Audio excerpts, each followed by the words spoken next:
Salah satu tanggapan muncul dari Ketua KNPI DPP Bali, Nyoman Gede Antaguna, dalam sebuah forum diskusi di Denpasar pada Minggu sore. Antaguna menyatakan direksi dan komisaris BUMN yang dipilih tidak melalui tim penilai akhir yang dibentuk oleh Presiden.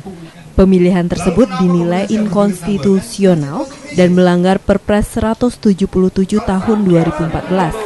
Sementara praktisi hukum Ide Bagus Radendra menyatakan penyelesaian polemik ini bisa diselesaikan dengan duduk bersama mencari jalan keluar dan kembali pada produk hukum yang ada.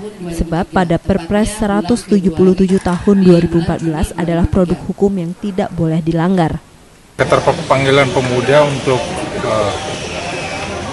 ikut mengkomentari dan urun rembuk dalam diskusi ini tidak lain karena memang BUMN ini memiliki sisi vital terkhusus dalam pandemik seperti yang tereksplorasi tadi dalam diskusi, dan KNPI dari pusat sampai pun daerah ya tentu kami ingin menyampaikan opini kami bahwa memang ada proses yang diabaikan dalam proses rekrutmen dari direksi dan komisaris di BUMN, sehingga sebagai bagian dari agent of change ya kami ingin menyadarkan masyarakat bahwa ada Perpres 177 yang memberikan arahan atau menjadi guidance bagaimana seorang direktur untuk dipilih atas pengetahuan tim Presiden dan jajarannya yang memang dibenarkan oleh Perpres,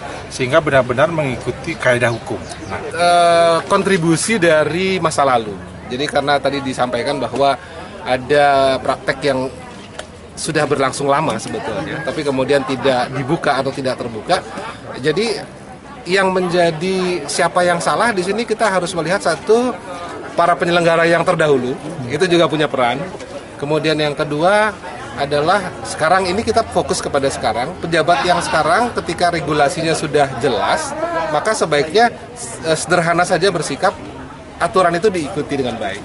Jangan berinovasi di luar koridor. Polemik tersebut muncul saat anggota DPR RI, Adiana Pitupulu, melontarkan kritik bahwa pengisian jabatan direksi dan komisaris BUMN yang mencapai 7.200 orang diduga melalui jalur titipan.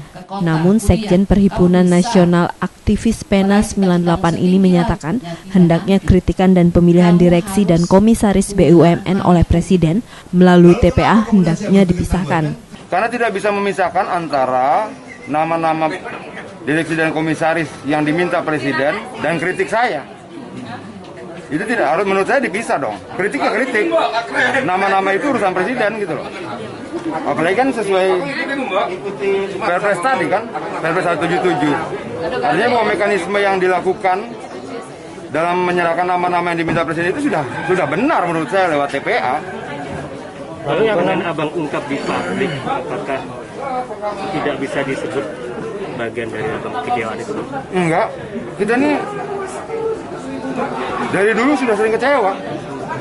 Gitu loh. Tapi kalau saya mengkritik BUMN karena saya melihat BUMN itu harusnya bisa menjadi lokomotif untuk membawa kita keluar dari krisis.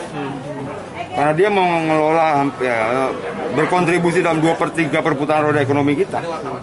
Dia punya 1.200 perusahaan di sekian banyak sektor pertambangan, perkebunan, pangan, kesehatan, alat perang, bahan peledak, perikanan, pertanian. Ini pertama, kita harus bedakan antara kritik dengan hal yang lain.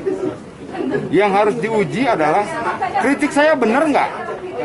Ketika saya bicara tentang hutang misalnya, angka yang saya sampaikan benar nggak? Itu yang difokuskan. Jangan dibuat jangan dipolitisasi. Ada kepentingan lain nggak bisa. Saya ikut apa kata Presiden aja. Itu loh. Saya diminta nama-nama, saya kasih. Disuruh berhenti ya saya berhenti. Kalau enggak ya sudah. Adian juga menilai BUMN yang dipimpin oleh Erick Thohir tersebut dapat menjadi lokomotif pembangunan karena menguasai hampir 2/3 sektor bisnis ekonomi dan bisa membantu Indonesia keluar dari krisis. Ananda Bagus, Kompas, Dewata.